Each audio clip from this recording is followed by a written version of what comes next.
Hello my dear, are के simple classes में आपका welcome. Today very important information for you for the competitive exams. वैसे तो सबके लिए इक्वली इम्पॉर्टेंट है, but for competitive students it is very very important, super important for competitive students जो परीक्षा की तैयारी कर रहे हैं। आज हम आपको बताए हैं कि यूनेस्को के वर्ल्ड हेरिटेज साइट्स के बारे में बताने जा रहे हैं, जो यूनेस्को द्वारा विश्व में विश्व धरोहर स्थल के रूप में जो स्थान चुने जाते हैं उनके बारे में, क्या उनकी इंपॉर्टेंस होती है। और अभी हाल ही में मैं इसे क्यों बता रहा हूं कि अभी हाल ही में भारत के 2 स्थलों को विश्व धरोहर स्थल घोषित किया गया, वर्ल्ड हेरिटेज साइट के रूप में लिस्ट किया गया है यूनेस्को के द्वारा। तो उसके बारे में हम लोग डिस्कस करते हैं। तो फर्स्ट ऑफ ऑल हम ये जानते हैं व्हाट इज यूनेस्को, और अगर एक किसको लिस्ट करता है, लिस्ट करने पर फायदे क्या होते हैं, अंडरस्टैंड। तो let us see first of UNESCO. तो यूनेस्को को जान लो कि यूनेस्को जो है ना, वो हमारा जो संयुक्त राष्ट्र संघ है, यूनाइटेड नेशंस, उसकी एक बॉडी है। और ये प्राकृतिक स्थानों और शैक्षिक और ये सांस्कृतिक, इन सब स्थानों को सेलेक्ट करके इसके द्वारा पूरी दुनिया में शांति को स्थापित करना चाहता है। ये स्थानों को सिलेक्ट करके, उनको महत्व दे करके, उनको विश्व धरोहर स्थल घोषित करके इसके द्वारा भी विश्व में शांति लाने का प्रयास करता है। ठीक है, यही यूनेस्को। तो आप इसको जानते रहिएगा। अब जैसे यूनेस्को, इसका फुल फॉर्म जरूर याद रखिएगा, वेरी इंपॉर्टेंट है। यूनेस्को का फुल फॉर्म होता है, पहले इंग्लिश में, first in English, united nations educational scientific and cultural organisation. Once again, united nations educational scientific and cultural organisation, ये इसका फुल फॉर्म है इंग्लिश में। हिंदी में इसे क्या कहते हैं? संयुक्त राष्ट्र शैक्षिक, वैज्ञानिक तथा सांस्कृतिक संगठन। संयुक्त राष्ट्र शैक्षिक, संयुक्त राष्ट्र, हाँ, शैक्षिक, वैज्ञानिक तथा सांस्कृतिक संगठन। ठीक, कब बनाया गया? ये बनाया गया था 16 नवंबर 1945 को। और इसका हेडक्वार्टर कहाँ था? इसका हेडक्वार्टर पेरिस, फ्रांस में है। जानते रहिएगा, पेरिस, फ्रांस में है इसका हेडक्वार्टर। इसके जनरल, डीजी, महानिदेशक, डायरेक्टर जनरल प्रेजेंट टाइम में कौन है? तो Andre Azoulay, Andre Azoulay present time में है। और इसके फर्स्ट जो महानिदेशक थे वो जूलियन हक्सले थे, जूलियन हक्सले। इसका लक्ष्य क्यों बनाया गया था? अभी मैंने बताया है कि यूनेस्को विश्व के सांस्कृतिक व प्राकृतिक स्थलों को विश्व धरोहर स्थल का दर्जा देकर के उनका संरक्षण करता है, और इसके जरिए कहीं न कहीं विश्व में एक शांति की स्थापना करने का प्रयास करता है। तो कितने प्रकार के, जैसे कोई भी धरोहर है, कोई भी स्थल है, कोई भी चीज है, तो किसको ये पहले धरोहर स्थल कर सकता है? किसको ये विश्व धरोहर स्थल यानी WHS, world heritage site, declare कर सकता है? तो देखो, ये किसी भी झील को, यानी लेक है, रेगिस्तान, डेजर्ट है, स्मारक, मॉन्यूमेंट्स है, जंगल, फॉरेस्ट है, आइलैंड है, कोई सिटी है, कोई माउंटेन है, कोई कॉम्प्लेक्स है, कोई भी, ये सारी चीजों, किसी भी चीज को इनमें से वो किसी को भी WHS यानी वर्ल्ड हेरिटेज साइट के रूप में उसको डिक्लेयर कर सकता है, अनाउंस कर सकता है। अब भारत में यूनेस्को की कौन सी एजेंसी है? नोडल एजेंसी क्या है? तो ASI, archaeological survey of India, जिसको भारतीय पुरातत्व सर्वेक्षण विभाग कहते हैं। ठीक है, ASI, archaeological survey of India. ठीक है, ये भारत में यूनेस्को की नोडल एजेंसी है। ठीक है, यूनेस्को की, अब एक बात बताओ, अगर यूनेस्को ने किसी को अपनी वर्ल्ड हेरिटेज साइट घोषित कर दिया तो इसके फायदे क्या होते हैं? तो बेनिफिट्स क्या होते हैं? I tell you. इसके बेनिफिट्स हैं फाइनेंशियल हेल्प। सबसे पहली बात, वो स्थल, वो साइट, वो प्लेस पूरे वर्ल्ड में मशहूर हो जाता है। तो उसके फायदे क्या है कि ये फाइनेंशियल हेल्प, ये उसके रख रखाव मेंटेन करने के लिए पैसा भी देता है, वित्तीय मदद भी करता है, फाइनेंशियल हेल्प देता है। कौन? यूनेस्को। पहली चीज, ठीक है, कि जिससे वो चीज अच्छी कंडीशन में रहती है। टूरिज्म, टूरिज्म माने वो दुनिया के लोगों की नजर में आ जाता है, और जैसे दुनिया की नजर में आता है लोग वहां पर आते हैं, इससे टूरिज्म बहुत बढ़ता है, पर्यटन बहुत ज्यादा बढ़ जाता है, तो इसका भी हमको फायदा मिलता है।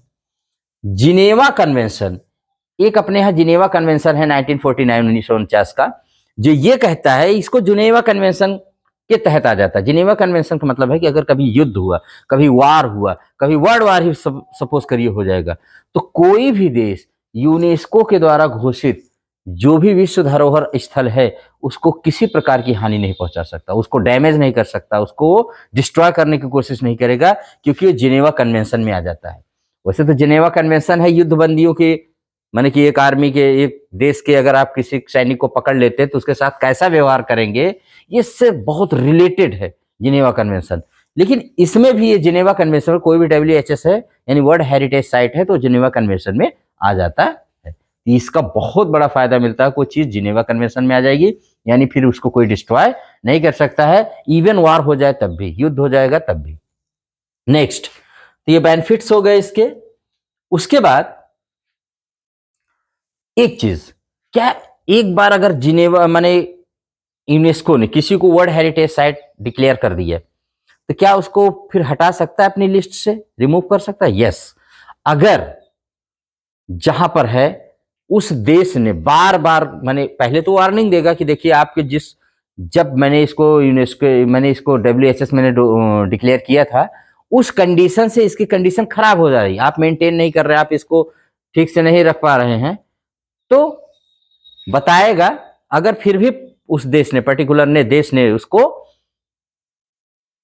मतलब केयर नहीं किया तो ये उसको लिस्ट से रिमूव कर सकता है, ये भी जानते रहिएगा। तो ये क्वेश्चन पूछा जा सकता है कि कैन यूनेस्को रिमूव और delete any world heritage site from its inscription? तो यस, इट कैन। ओके, ये इसके फायदे हैं। Now come to India. तो भारत में कितने साइट्स हैं और किस प्रकार की साइट्स है? देखिए, जो यूनेस्को डिक्लेयर करता है तो उसको दो साइट्स डिक्लेयर करता है, एक टेंजिबल के रूप में, एक इनटेंजिबल के रूप में। तो टेंजिबल जो होती है, टेंजिबल मतलब होता है मूर्त, जिसको हम लोग देख सकते हैं, ठीक है, और टेंजिबल साइट्स होती हैं।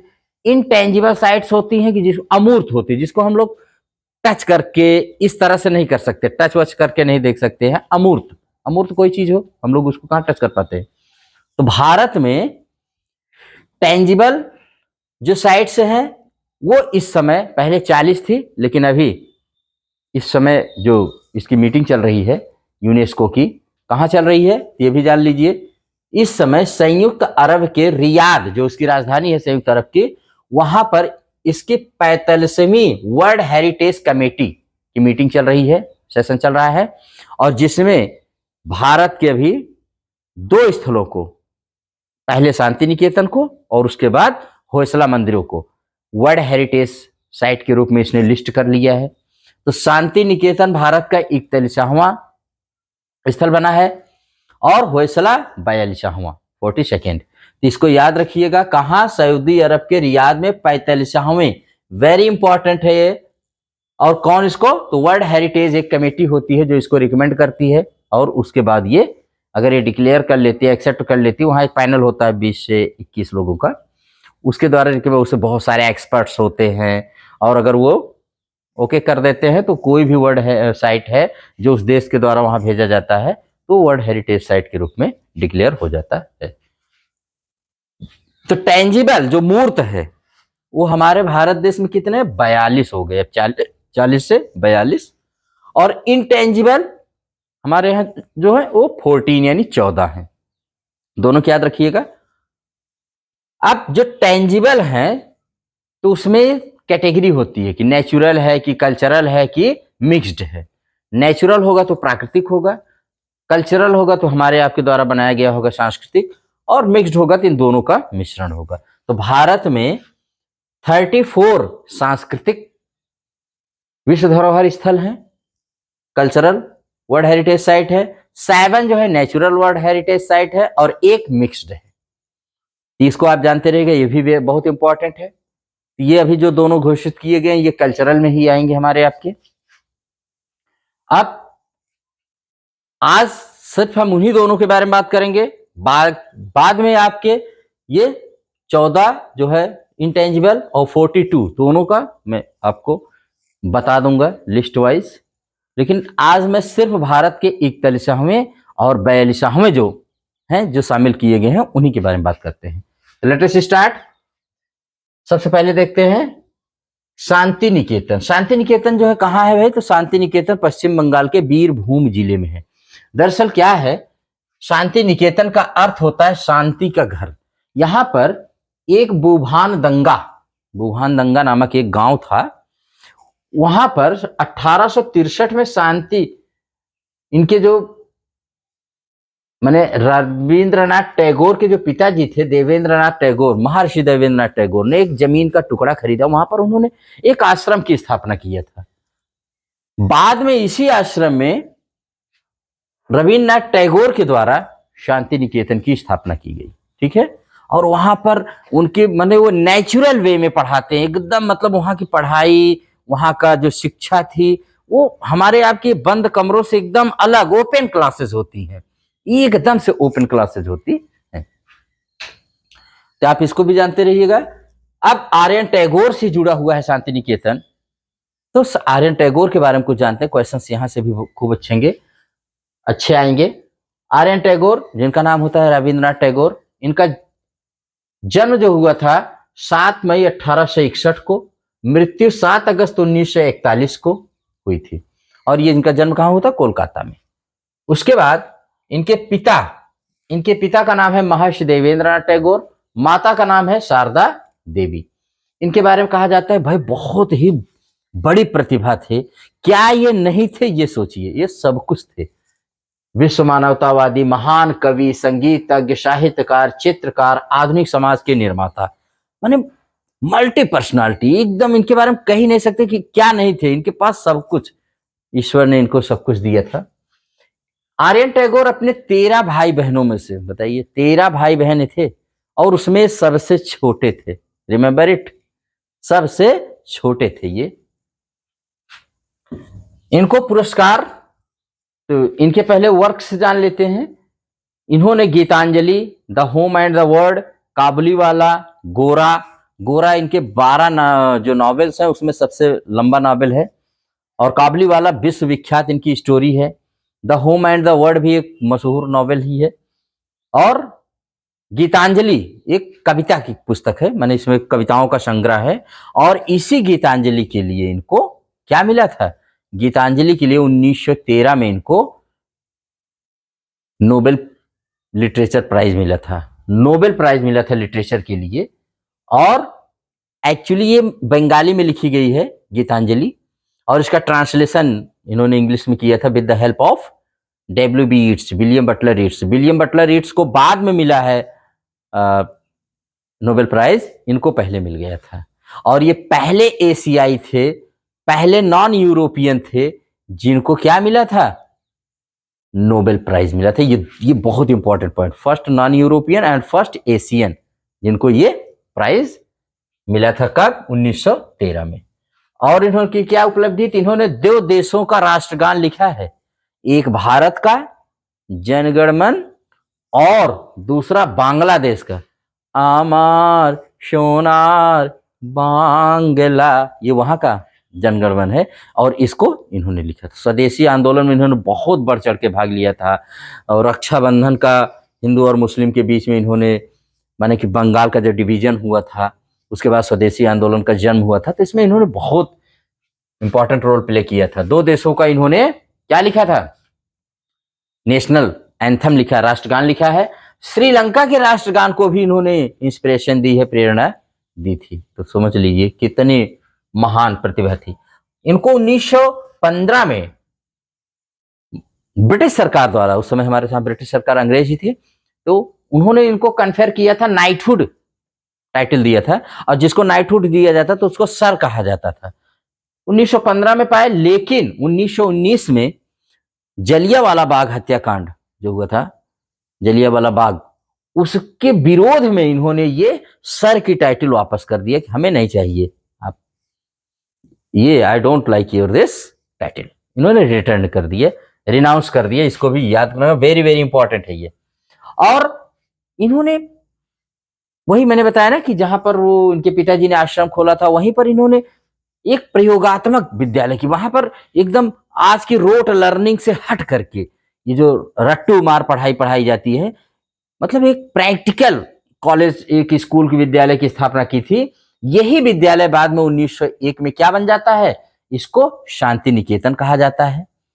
और 1921 में यही विश्व भारती विश्वविद्यालय बनता है, जहां पर वो होता है। और विश्व भारती विश्वविद्यालय में विश्व भर के लोग पढ़ने आते थे। वेरी इंपॉर्टेंट, भारत का एकदम से समझ लीजिए, भारत के लिए नहीं पूरे वर्ल्ड के लिए ये बहुत मशहूर था। उसके बाद देख लीजिए, इनके नाम कई थे, जैसे लिटरेरी सर्किल्स में जो साहित्यिक लोग इनके साथ थे, तो इनको भानु सिंह ठाकुर कहते थे। इनके और नाम है गुरुदेव, गुरुदेव नाम इनको महात्मा गांधी जी ने दिया था, ठीक है। और कवि गुरु और विश्व गुरु, ये याद रखिएगा, भानु सिंह ठाकुर, गुरुदेव, कवि गुरु, विश्व गुरु। और जब इनको गुरुदेव की उपाधि, पहले तो इन्होंने महात्मा जी को, जो हमारे गांधी जी हैं, उनको जो महात्मा शब्द पहले लगा है, इन्होंने उनको कहा था महात्मा। तो गांधी जी ने सोचा भाई कि जब मुझे, ये भी गए, जब गांधी जी वहां गए शांति निकेतन में, तो उन्होंने कहा कि भाई जब इन्होंने मुझे महात्मा किया कहा है, तो मुझे भी तो इनको कुछ कहना चाहिए। तो गांधी जी ने इनका संबोधन कैसे किया, गुरुदेव। दोनों खुश, इन्होंने उनको महात्मा कहा और गांधी जी ने उनको गुरुदेव कहा, तो दोनों को एक एक टाइटल एक दूसरे को दे दिया। भाई बहुत अच्छी बात है, हम लोगों को याद करना पड़ रहा है। और थे भी दोनों उसके लायक, वो महात्मा थे और ये गुरुदेव हैं। इनका प्रिय गीत, तो इनका प्रिय गीत जो है, फेवरेट सॉन्ग, एकला चलो रे, एक देशभक्ति सॉन्ग है, एकला चलो रे। और विश्व भारती विश्वविद्यालय में जो विजिटर का पद होता है, जो विजिटर है वहां का, अपने भारत का प्रेसिडेंट जो होते हैं वो होते हैं। भारत के प्रेसिडेंट वहां उस विश्व भारती विश्वविद्यालय का विजिटर होता है। भारत के प्रधानमंत्री उस विश्वविद्यालय के चांसलर होते हैं। और जो पश्चिम बंगाल का गवर्नर होते हैं, वो वहां के रेक्टर होते हैं। तो ये पोजीशन वहां पर जानते रहिए, तीनों वेरी इंपॉर्टेंट। और 1951 में विश्व भारती विश्वविद्यालय को सेंट्रल यूनिवर्सिटी का दर्जा दिया गया, ठीक है। अब ये हो गया भारत का जो 41वां क्या वर्ल्ड हेरिटेज साइट चुना गया है उसके बारे में, ठीक है। इतनी जानकारी उनके बारे में है। अब जो 42वां चुना गया है वो कर्नाटक में चुना गया है। कर्नाटक के 3 मंदिरों को वर्ल्ड हेरिटेज साइट के रूप में मान्यता दी गई। कहां, संयुक्त अरब के रियाद में 45वें वर्ल्ड हेरिटेज कमेटी में, जो 10 से 25 सितंबर 2023, यानी आज तो मैं अभी बना ही रहा, अभी 25 तक चलेगी, आज तो 22 ही है। यहां पर 3 मंदिरों को देखिए, चिन्ना केशव मंदिर, ये बेलूर में पड़ता है, चिन्ना केशव मंदिर। होयसलेश्वर मंदिर हेलेबिड में पड़ता है, हेलेबिडू, होयसलेश्वर मंदिर हेलेबिडू। और केशव मंदिर सोमनाथपुरम में। इन 3 मंदिरों को क्या दिया गया है, इन 3 मंदिरों को वर्ल्ड हेरिटेज साइट के रूप में, 42वें वर्ल्ड हेरिटेज साइट के रूप में भारत में मान्यता दी गई है। ये कैसे हैं मंदिर, तो ये देखो, सारे के तीनों राज्य, ये तीनों मंदिर कर्नाटक राज्य में है। पहला जानिए, ये 12वीं से 13वीं सदी में होयसल राजाओं द्वारा, जो स्थापत्य कला को बड़े प्रेमी थे, उनके द्वारा बनाए गए थे। ये मंदिर शिव व विष्णु को समर्पित हैं। एएसआई द्वारा पहले से ही संरक्षित हैं तीनों मंदिर, ऑलरेडी प्रोटेक्टेड थे आर्कियोलॉजिकल सर्वे ऑफ इंडिया। इनमें वैष्णववाद, शक्तिवाद तथा के साथ साथ, वैष्णववाद शक्तिवाद के साथ साथ जैन धर्म के भी इसमें चित्र हैं। और होयसल राजा कला व स्थापत्य कला के बहुत बड़े प्रेमी थे। और आप जानते हैं कि मंदिर बनाने की भारत में कई कलाएं हैं, लेकिन मशहूर कौन कौन सी हैं। उत्तर भारत में जो मंदिर बनते हैं वो नागर परंपरा या नागर शैली में बनते हैं, और दक्षिण भारत के मंदिर द्रविड़ परंपरा में बनते हैं, और बीच में मध्य भारत में भूमिजा परंपरा के मंदिर बनाए जाते हैं। ये कुल मिला के तीनों का कहीं ना कहीं इनमें मिश्रण देखने को हमको मिलता है, किसमें, होयसला टेम्पल्स में, जो अभी अभी भारत के 42वें वर्ल्ड हेरिटेज साइट के रूप में चुने गए। तो ये इतनी सी जानकारी थी भाई। अब देख लेते हैं कि विश्व में सबसे ज्यादा किस कंट्री में वर्ल्ड हेरिटेज साइट्स हैं। तो आइए इसको देख लेते हैं। विश्व में सबसे ज्यादा इटली में है, नंबर 1 पे, नंबर 2 पे चाइना है, 3 पर जर्मनी है, 4 पे स्पेन है, 5 पे फ्रांस है, और 6ठे स्थान पे हमारा भारत आता है। 7वें पर मैक्सिको है, 8वें पर यूके यानी यूनाइटेड किंगडम है, और 9वें पर रसिया है, 10वें पे ईरान है। ये 10 देश ऐसे हैं जहां पर सबसे ज्यादा वर्ल्ड हेरिटेज साइट यूनेस्को के द्वारा घोषित है। तो आज की क्लास यहीं पर एंड करते हैं। मैंने तो सोचा था छोटी क्लास होगी, लेकिन बहुत बड़ी होगी देख रहा हूं टाइम। तो आप इसको अच्छे से 1-2 बार सुन लीजिए, क्योंकि बहुत इंपॉर्टेंट है। किसी दिन आपको 42 में नाम बता दूंगा, और 14 इंटेंजिबल के नाम बता दूंगा, ठीक है। और जो 7 नेचुरल हैं, 34 कल्चरल हैं, और 1 मिक्स्ड है, उसके भी नाम मैं बता दूंगा। इसको जरूर याद कर लीजिएगा, एनी एग्जाम में ये क्वेश्चंस आएंगे। अंडरस्टैंड? टिल देन आप इस चैनल को, अगर ये जानकारी यूजफुल और हेल्पफुल है, तो आप इसको लाइक, शेयर एंड सब्सक्राइब जरूर करिएगा। Thank you very much.